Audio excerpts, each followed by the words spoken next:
pero en los que a la vez pueda desplegarse y realizarse el proyecto propio. No son antagónicos necesariamente los proyectos colectivos y los proyectos personales. Los proyectos colectivos suelen ser el sostén de proyectos personales.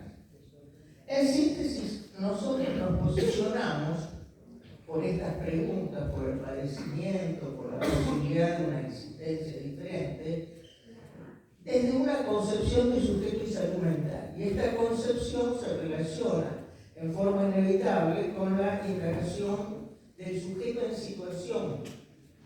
Es decir, ¿qué quiere decir sujeto en situación? Que es una idea que viene del existencialismo, que la trabajó Sartre, pero que la retomó Guillón desde su perspectiva, que implica abordarlo en el complejo universo de relaciones, de significaciones, de vínculos en las que estamos inmersos y que hacen a nuestra historia social y a nuestra historia subjetiva, y que constituye eso que llamamos situaciones, esa complejidad, constituye nuestra cotidianidad. Hoy, desde esta indagación, desde esta inquietud, que les decíamos convoca acerca del padecimiento y la pregunta acerca de la posibilidad de un proyecto, de la posibilidad de la esperanza, nos interrogamos básicamente por algo que está en el sentimiento, en la experiencia y en la palabra de tanto, que es la incertidumbre. Para avanzar, ¿para qué? Para lograr una comprensión de sus causas y de sus manifestaciones. Lo hacemos ¿por qué? Porque registramos el daño psicológico que deviene del estar instalado en la incertidumbre. Es un escenario, de la incertidumbre es un escenario de pérdida, con fuertes vivencias de soledad y de desamparo. Hablamos de una búsqueda, de un camino que nos conduzca a una clínica de esa forma de incertidumbre. Porque la incertidumbre es un hecho humano. La forma de incertidumbre que estamos viviendo es cualitativamente diferente. Tiene por su intensidad, su extensión, su persistencia, todos los aspectos de la vida que tocan, la hace cualitativamente diferente. Entonces, nos interesa trabajar sobre la incertidumbre para que podamos, tanto en un trabajo realizar un trabajo preventivo y un trabajo terapéutico, porque nos sentimos, además no hacemos un trabajo desde afuera, nos sentimos implicados en una lucha contra el padecimiento, que no es solo sufrimiento subjetivo. Cuando los compañeros tomen las situaciones que llegan en términos de la demanda de sus pacientes, es fácil ver que, por supuesto que hay una especificidad de lo subjetivo, pero sí hay también un contexto colectivo, y el padecimiento de la incertidumbre tiene esta característica colectiva en este momento. Y al ser una situación social, al ser una situación colectiva, nos concierne y nos afecta a todos en mayor o menor medida. ¿Por qué hablamos de clínica de la incertidumbre? En principio porque queremos conocer causas, mecanismos, efectos. Y el término clínico, de eso lo hemos trabajado ya hace muchos años, el término clínica tiene por lo menos dos acepciones.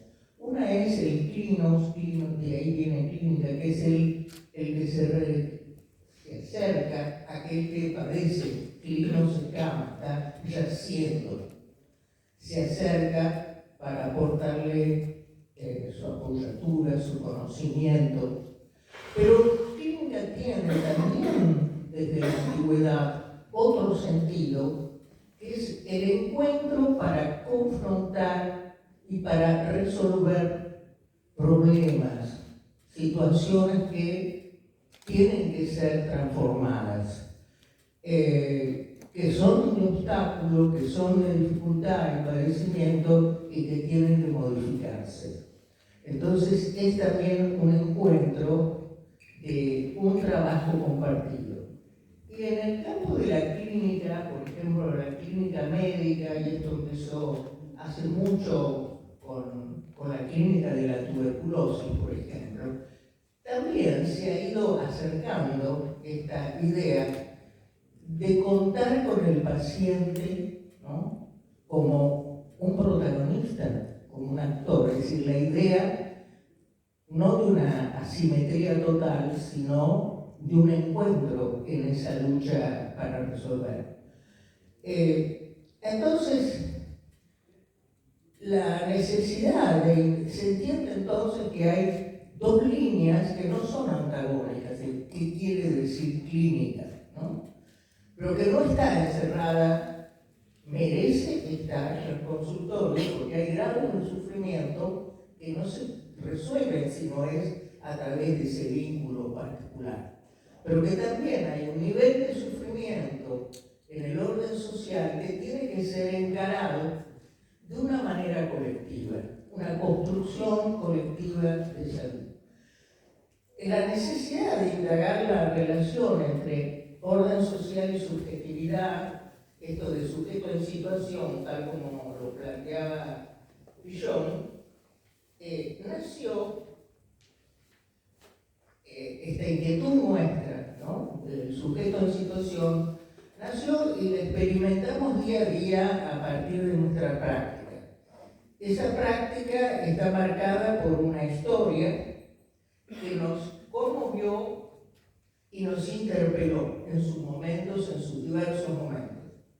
Ustedes se dan cuenta que nuestra práctica ya tiene muchos años, hemos hablado de más de 40 años. Entonces, había hechos que nos interpelaban, que nos conmovían, y que estos hoy nos conmueve a nosotros, nos interpela, nos conmueve esta incertidumbre, en este creciente malestar que vemos que camina hacia el resentimiento y la violencia en la vida vincular, en la vida de los grupos, en la vida social. Nosotros mencionamos recién una historia. Esta sucesión de hechos que fue nuestra historia, en la historia de todos ustedes, trabajar en esos hechos fue construyendo a su vez parte de la historia y de los desarrollos de la psicología social. Es decir, que aquello que nos conmovía, que nos interpelaba, la necesidad de darle respuesta, iba implicando una práctica y una elaboración que fue construyendo, dándole continuidad a aquello que había conmovido y convocado a Pichon, que lo había llevado a sus elaboraciones. Nosotros, tomando esas elaboraciones, fuimos convocados e implicados en diversos campos, y así es que se fue construyendo una parte de la psicología social en la Argentina. Nosotros nos formamos en un periodo en que el término liberación indicaba un proyecto, un anhelo que millones de personas en el mundo sostenían. Era una propuesta de vida social y personal diferente. Se hablaba de un hombre nuevo, tendría que haber dicho hombre-mujer. Los cambios hoy instalarían esta situación en un mundo nuevo. Es decir, que no se trataba de un proceso individual, individual de sujetos aislados, sino que el término liberación implica algo muy distinto, implicaba e implica algo muy distinto que el término libertad que hoy escuchamos tanto, ¿no? Porque no se trataba precisamente de ese nihilismo destructor de quienes hoy son denominados libertarios, ¿no?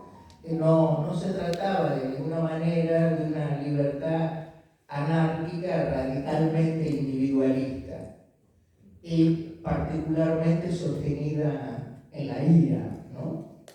Porque cuánta identificación provoca en un momento de frustración que estamos viviendo esos personajes exaltados, ¿no? Así que uno se asusta o se engancha, ¿no? ¿Cuál era la situación, el contexto en que nos formamos? ¿Por qué nos empezó a interesar las situaciones sociales? Porque estaban ardiendo, porque bullían. Entonces florecía en nuestro continente y en muchas partes del mundo expectativas revolucionarias, expectativas de construir un nuevo orden social y subjetivo en el que la justicia, la solidaridad, el ser con otro, el sostén recíproco eran valores fundamentales. Esas expectativas se vieron frustradas, fueron derrotadas. Quizás se debió eso a la relación de fuerzas, pugna que era muy de pareja, también a los errores cometidos en esa lucha, en esa disputa, y también a que los procesos históricos sociales no son lineales, sino espiralados, ¿no? Hay avances, retrocesos. Estamos en un momento de retroceso, pero nos vamos a preguntar cuánto hay de avance también, o de posibilidad de avance.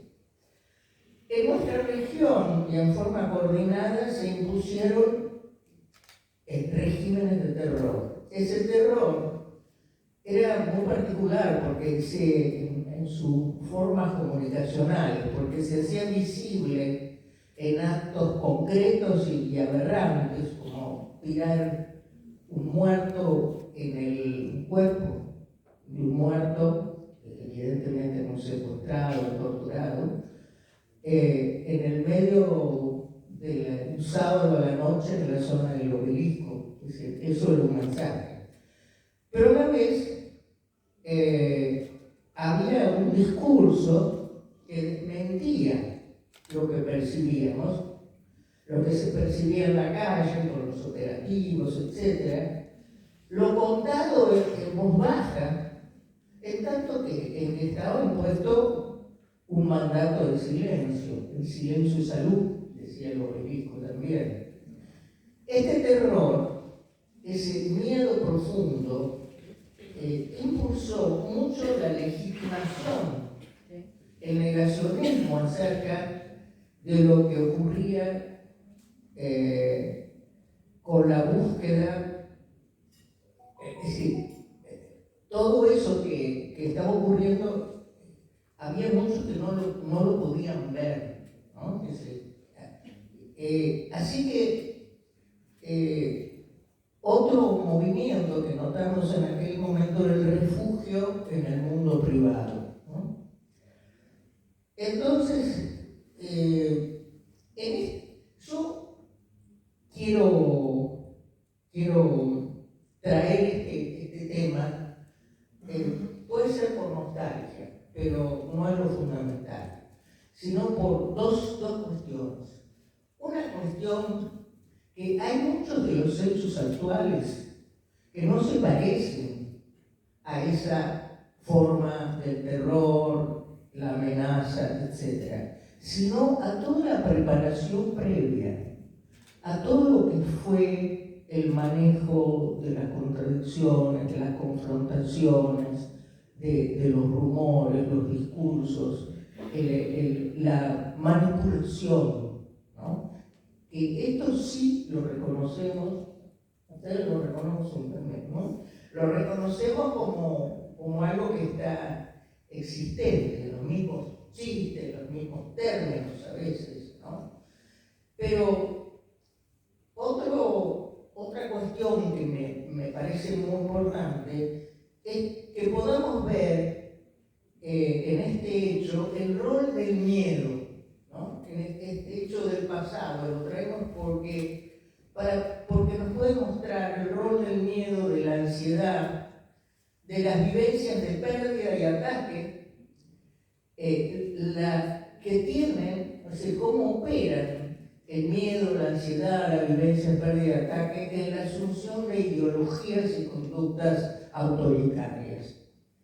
En esa necesidad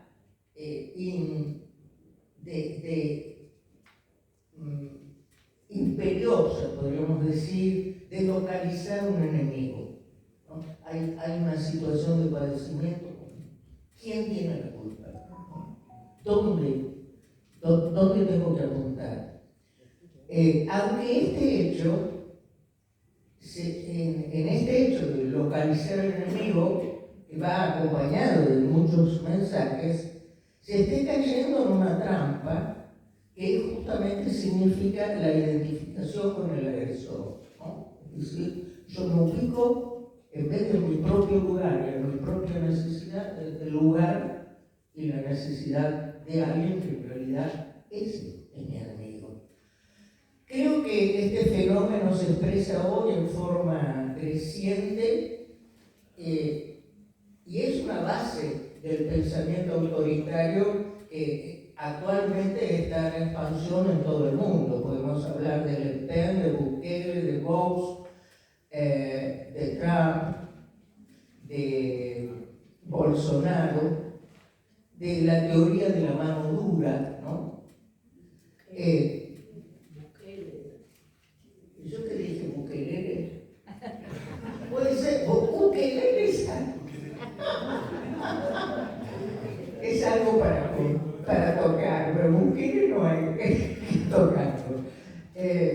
Entonces, en este planteo acerca del rol del miedo, cuando el miedo empieza a organizar, a tener centralidad en una sociedad, miedo que además se potencia por razones muy objetivas, porque hay pocos referentes, hay caída de referentes o hay situaciones de inseguridad, de violencia.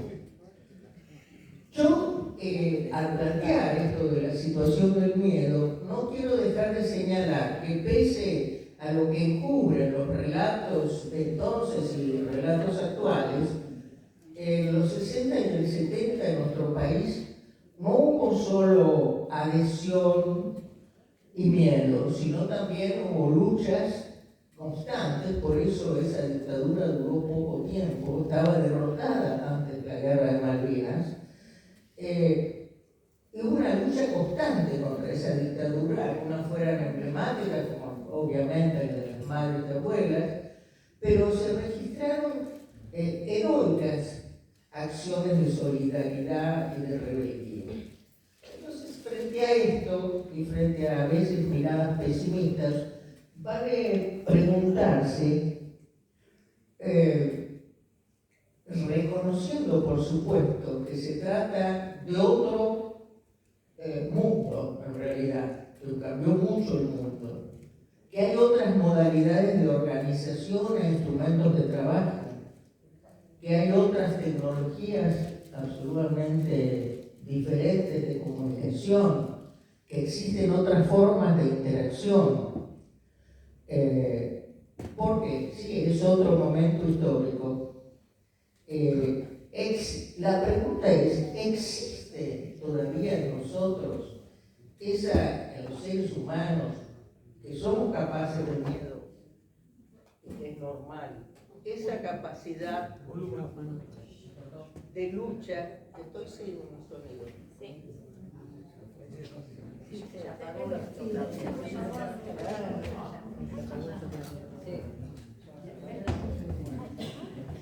ahora Espera. Un segundo que se desenchufó un... Ya está, Ahí está.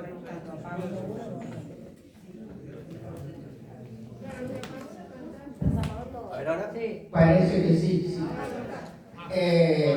Decíamos, si esa capacidad de miedo que registramos está acompañada también de una capacidad de lucha, si es posible, el reconocimiento de las necesidades propias, de la posibilidad de contacto consigo mismo y con el otro, que vive nuestro mismo padecimiento y desamparo. Y que, o si no, si existe eso, o es todo aislamiento, o todo adaptacionismo, o todo desinterés y proyección masiva. Entonces, retomando la historia, esa pregunta quiero que quede planteada, ¿no? Es decir, somos capaces del miedo, es lógico que seamos capaces del miedo, hasta es sano en alguna medida, pero somos capaces de la comunicación, del encuentro, de reconocer nuestras necesidades, de reconocernos en el otro. Esto es importante para entender las posibilidades de proyecto y de encarar la problemática de salud y enfermedad. Entonces, retomando la historia, les diría que fue difícil el retorno a la democracia, pero en aquel momento, cuando salíamos de la dictadura, pasaron dos cosas. Un verdadero auge de la psicología social. Y los derechos humanos, la represión, la búsqueda de verdad y justicia y memoria, los efectos psíquicos y sociales de esos crueles momentos, entró de lleno en nuestra reflexión. Y a partir de allí empezaron a entrar de lleno todas las problemáticas que atravesaba nuestra vida social y subjetiva. Una de las cosas, le decíamos que fue un auge de la psicología social porque la grupalidad y el encuentro estaba condenado, estaba puesto bajo sospecha, a pesar de que se resistía con esa situación. Y sin embargo, descubrimos que eso había quedado en acción en alguna medida, pero como un anhelo que verdaderamente explotó en la salida de la dictadura y todos los años 80 más o menos. Así que permanecía el deseo de encuentro, pero se empezaba a afectar también a partir de lo vivido. Una cosa que empezábamos a registrar y que era lógica también, que era el temor a las diferencias, ese temor que hoy es tan vigente. Pero solo más tarde y en otro momento histórico no muy distante, esto se iba a convertir en intolerancia y rechazo como ruptura de las identificaciones, como ruptura del lazo social. Entonces, el individualismo más descarnado, la absolutización de los intereses de uno mismo y de ser para sí mismo, se legitimó tanto desde el mito postmoderno de una sociedad de cumplimientos de deseos, como en algo muchísimo más contundente, que fue la instalación de un nuevo orden mundial capitalista, imperialista, con una globalización, ¿no?, que tendió a que se cayeran, irrumpió, haciendo caer fronteras e identidades, o por lo menos pretendiendo ponerlas en suspenso o hacerlas caer. Las fronteras y las identidades están volviendo. ¿Y qué hacía en ese borrar fronteras, naciones e identidades? En realidad estaba desarrollando un plan en relación a lo económico y al poder en el mundo, porque estaba construyendo un muro que era realmente, y parece inexpugnable, entre la riqueza concentrada y la expansión de la pobreza, en una desigualdad que es tan irracional como perversa. En ese universo de descalificación, de desconfirmación gigantesca del ser humano y de sus necesidades que estamos viviendo, en esa negación de existencia, en el registro que tenemos de no ser pensado, de si que no le importamos a nadie, de resultar insignificante, empieza entonces a gestarse una incertidumbre que hoy, potenciada por la frustración, es más que nunca un punto de urgencia en salud mental, ¿no?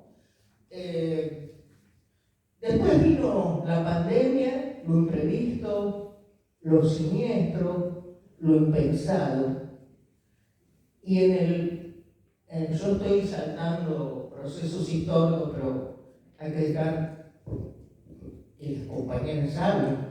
En esa pandemia se dio un salto cualitativo respecto también de la vivencia de incertidumbre, con fundamento, ¿no? Porque apareció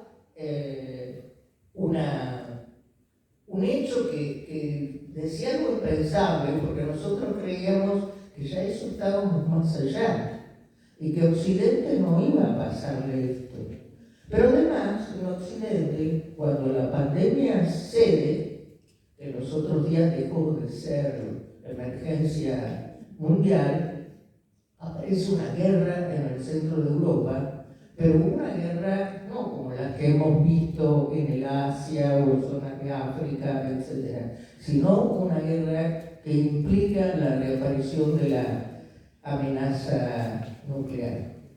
Hace un año nosotros decíamos esta situación traumática que estamos viviendo, esta situación de esa ruptura de la cotidianidad y el tratar de rearmarnos, de recuperar tiempo, espacio, encuentro con el otro, contacto con el cuerpo, todo esto que se colapsó, es decir, la desaparición de tantas apoyaturas y sostenes o su oscurecimiento, había dejado una contradicción que se agudizó de una manera brutal, la contradicción entre la posibilidad de la incertidumbre y la posibilidad de un proyecto, que parecían congelado, confuso, pero la incertidumbre estaba obstaculizando con esa herida de lo desconocido, de lo incierto, de lo siniestro, porque era algo que uno pensaba que nunca más que podía, sin embargo, aparecer, y apareció, y entonces eso se extendía a otros aspectos de la vida. Eso estaba allí instalado de una manera muy fuerte, pero lo que hace que retomemos este tema del que hablábamos hace un año en esta feria es que esas vivencias de incertidumbre, de desamparo, ese malestar tan profundo ha pegado un salto cualitativo, y entonces aparece, podríamos decir, hablamos de la ira, ¿no? Es decir, empieza a aparecer una rigidización de ansiedades y defensas, se busca esa intolerancia, ese poner al otro bajo sospecha, esa actitud de por dónde va a venir el ataque, tengo que controlar, y va acompañado, esa búsqueda de localizar al enemigo, va acompañado de búsquedas de identificaciones que nos reflejen especularmente. Entonces, por supuesto que esto crea un monto de tensión tremendo en la vida cotidiana. Creemos que en la frustración de las expectativas, porque no estamos hablando de procesos psíquicos que ocurren a partir de extrañas pulsiones y de fantasías originarias, sino frustración de expectativas reales que se han tenido, y empieza a sumarse a todas esas vivencias previas la ira, la impotencia y el desinterés. Y creemos que esto implica un agravamiento de nuestra situación, no para bajar, lo creemos y no pensamos que haya que bajar los brazos, sino que estamos planteando construir en forma conjunta y en sus distintas formas una clínica de la incertidumbre, y tomando a Pichon, pensando que en esa clínica hay una estrategia de rescate de los apoyos y sobre todo de la esperanza. Muy bien.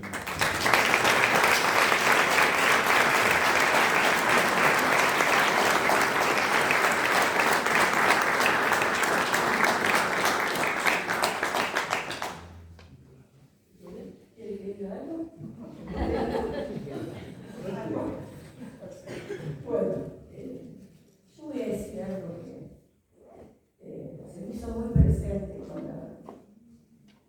con las palabras de la señora Maquiloba aquí presente. No se escucha. Ponételo más. ¿Me puedo ponerlo así? No sé esto. Bueno, ¿me escucha mejor? Sí. Bien. Que no se acople. Ay, qué cosa. Bueno, así son nuestros encuentros cercanos de todo el tiempo. Algo que se me hizo muy presente, escuchando el relato, la profundidad de lo que acabamos de escuchar todas y todos. Era el año 1978. Yo estaba estudiando psicología, estaba en cuarto año en la ciudad de Rosario. Y tuve la oportunidad y la gracia, que todavía agradezco, de escuchar a esta señora Maquiloba que está acomodando el atril y encontrar algo de lo que ya nunca me iba a separar.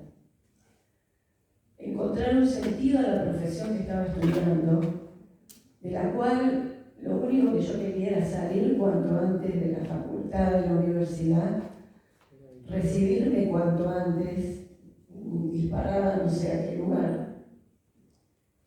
Y sin embargo ese encuentro fue encontrar un lugar del que ya no me pude ir nunca más. Escucharla en el año 78, a poco tiempo de haber muerto Pichon, en ese contexto, siendo yo una joven, estudiando en la Facultad de Filosofía y Letras, que pasó a llamarse Humanidades y Artes, y poder encontrar eso que yo había ido a buscar en la universidad, en la facultad, ¿no? Que era poder darle un sentido a esa práctica como psicóloga, ¿sí? Y bueno, eso lo quería decir porque también fuera del guión. Más allá del guión, lo que quería un poquito compartir, que acá con Nora compartimos mucho el tema de la clínica, de la psicoterapia, tiene que ver con esto de retomar precisamente un posicionamiento como psicoterapeutas, como psicólogas, como psicólogos, ¿no? Entender la profundidad de poder escuchar y trabajar con las personas que concurren a la terapia, entendiendo esta idea del contexto colectivo que nos acaba de hablar y particularizar también Ana. Y en ese contexto colectivo, el sufrimiento se ha ido grabando. El sufrimiento de una población, ¿sí?, ya fragilizada por este contexto que hablaba Ana, de pasar por la pandemia, ¿sí?, y donde precisamente algunas cuestiones que tienen que ver, por un lado, con el negacionismo, ¿sí?, por otro lado, con el individualismo llevado a su extremo, han impactado fuertemente en la subjetividad. Ahora, poder escuchar a quien viene a una consulta precisamente desde comprender ese contexto colectivo, de poder analizar también, no solamente qué es lo que está padeciendo, sino, bueno, cuáles son las causas o aquellas cosas que generan ese sufrimiento. La vertiginosidad con la que vivimos, ¿sí?, la imposibilidad a veces de poder proyectar, ¿sí?, hacen a un aumento precisamente de la incertidumbre. Esa incertidumbre, que llegó a un grado y que estaba en un grado de profundidad máxima, ¿sí?, la tenemos que entender no como una inadecuación personal, ¿sí?, sino como algo que está precisamente, ¿sí?, sostenido, generado, alimentado, ¿sí?, por la naturalización, por ejemplo, de la violencia.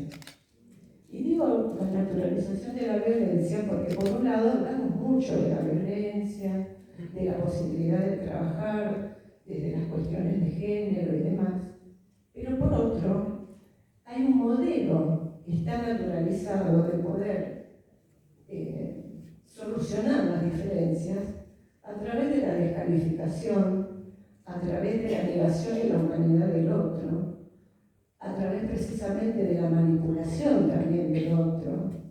Y esto es algo que peligrosamente, como por ahí relataba Ana, aparece en la consulta y aparece en el consultorio, donde valorizado parece estar, ¿sí?, el poder aplastar al otro, el poder descalificar al otro, ¿sí? Y ya lo digo, a mí me preocupa porque creo que estas son las cosas que nos pueden servir para poder comprender cuáles son los generadores o los potenciadores de la incertidumbre, ¿sí?, y del daño y del sufrimiento a nivel de lo psicológico.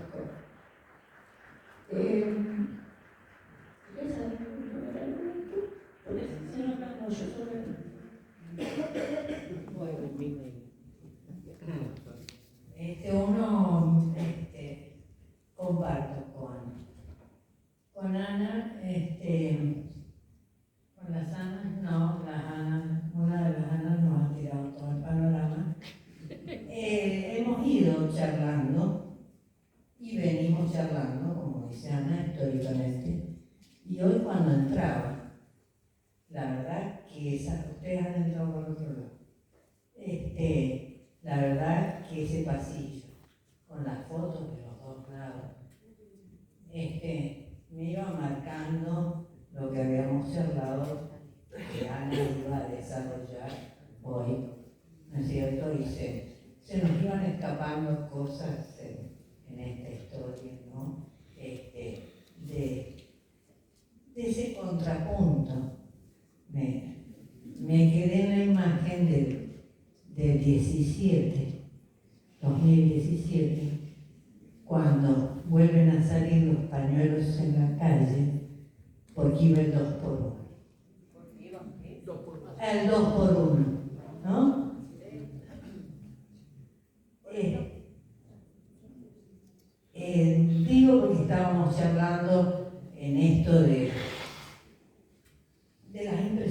que tenemos de imágenes previas al proceso, con situaciones que hoy se están viviendo, ¿no? En esto que decía Ana de los rumores y demás. Pero también la contrapartida de la fuerza de todos nosotros y este pueblo saliendo, ¿no es cierto?, a confrontar aquello que no nos resuelve. Entonces, bueno, digo, con Ana compartía cosas que nos pasaban en la facultad, que es haber preguntado por qué, de dónde viene el instinto de vida y el instinto de muerte, y que un profesor nos contestara. Me lo preguntaba cuando tenía tu edad, ahora ya no lo pregunto más. Entonces, bueno, uno encontró en Villon esas respuestas.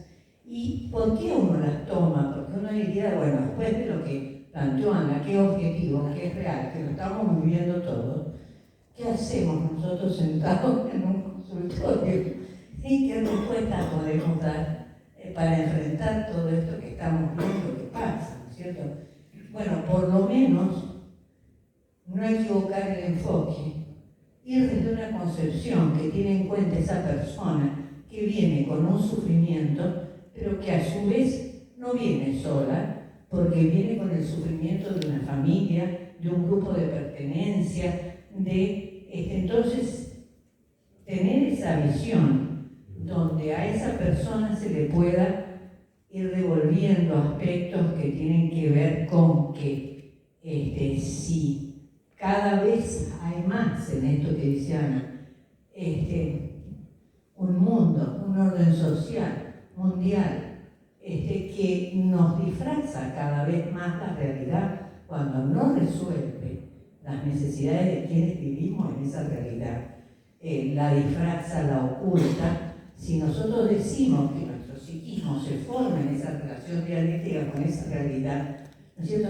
Y bueno, vamos a enfermar lo nuestro, ¿no es cierto? Va a haber, Villon decía que la tarea terapéutica era resolver las fisuras entre lo vertical y lo horizontal.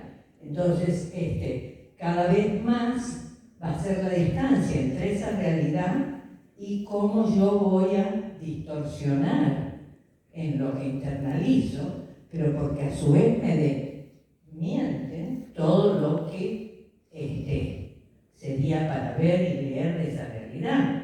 Entonces, en ese confrontar, en el consultorio, ¿no es cierto?, es la vía regia.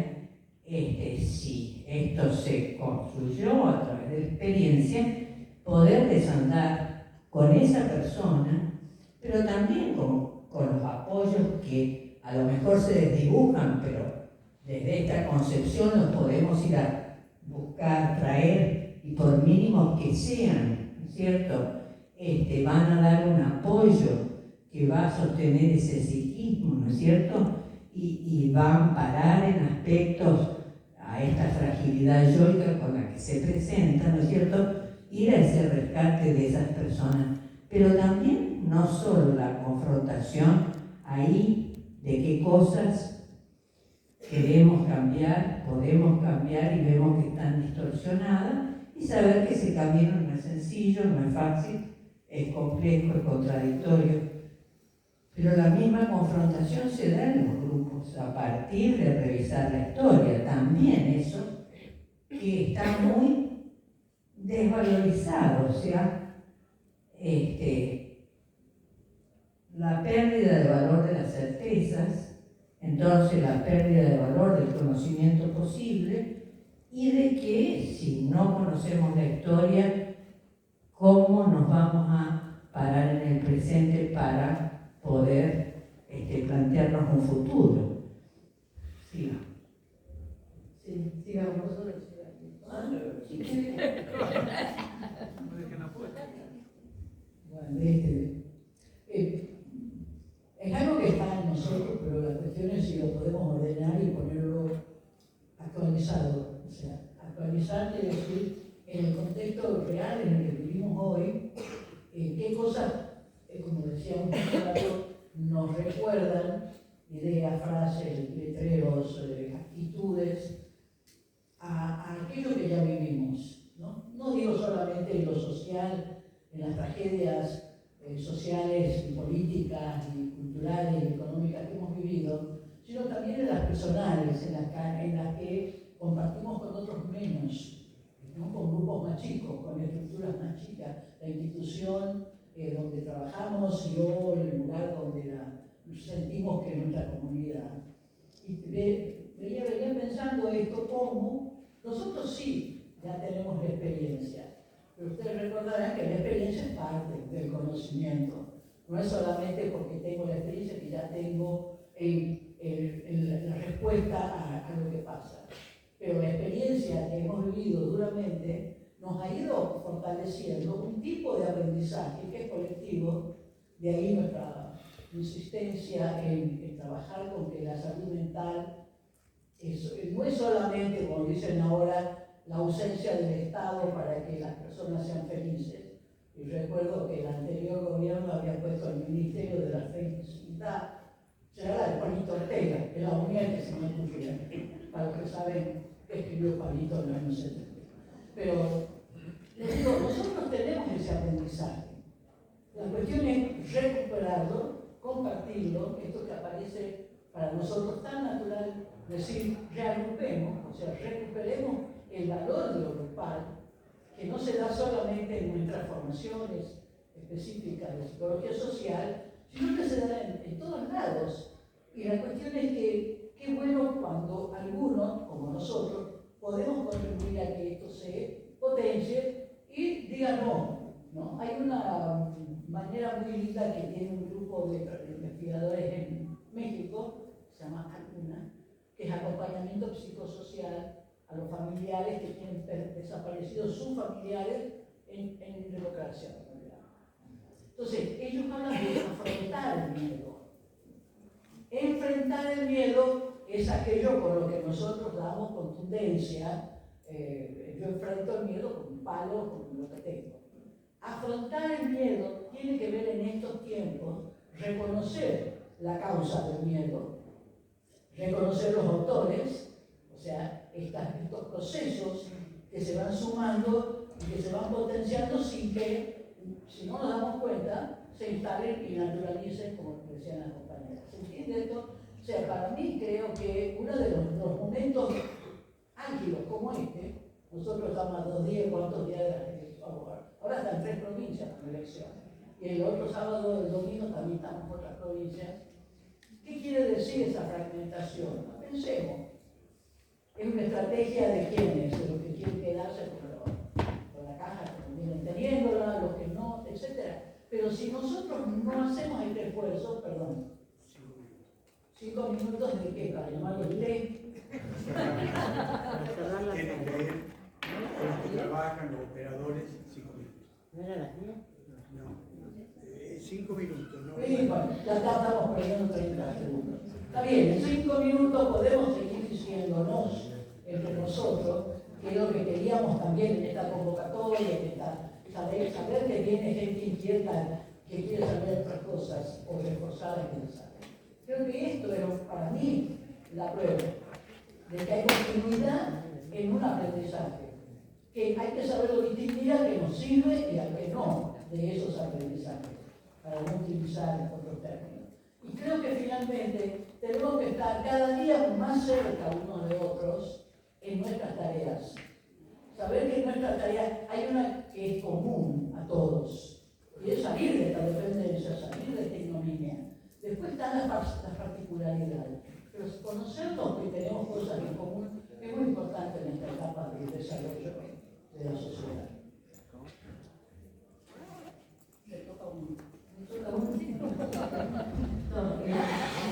Lo que yo quería agregar, que hablando de la incertidumbre, el poder recuperar la historia, y la historia viva, es un camino para empezar a generar algo diferente a la incertidumbre. Porque cuando nos quitan la historia, nos quitan una parte importante del conocimiento, del autoconocimiento, de la posibilidad de reconocer y reconocernos. Esto, en lo psicoterapéutico, es fundamental, porque tiene que ver precisamente con poder entender que aquella persona que padece, además del padecimiento, tiene herramientas que se le han olvidado, que a lo mejor están como borradas, pero no viene totalmente desprovista.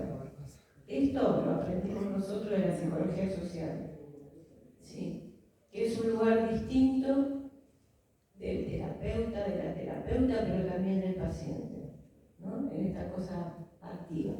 Entonces, el recuperar la historia, que tiene que ver no solo con la historia personal, sino también con la historia en ese contexto, es fundamental. Desde la terapia, desde el trabajo grupal, desde la vida diaria.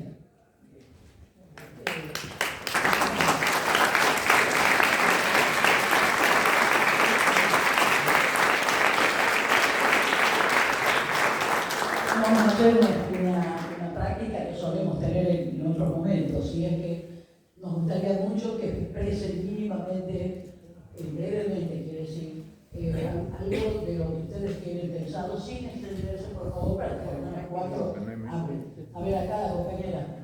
Sí, ¿le podés llevar el aparatito?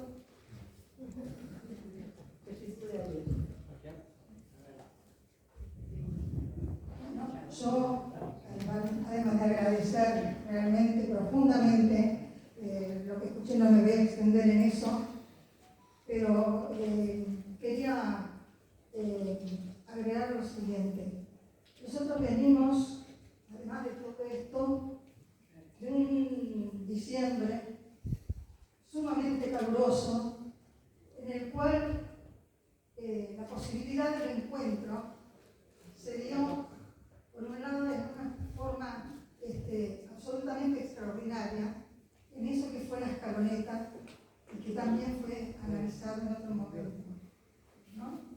Y junto con eso, también en los festejos del Mundial. Porque decía Messi en una de las intervenciones primeras que hizo, que había dos aspectos principales que le habían quedado muy marcados, y que era la mirada de felicidad que iban teniendo todas las caras. Y bueno, yo lo viví, estaba novela de la verdad, y me encontraba con mis ojos y sentía eso. Y también el hecho de que no había 5 millones de personas que se habían podido tener en cuenta entre sí.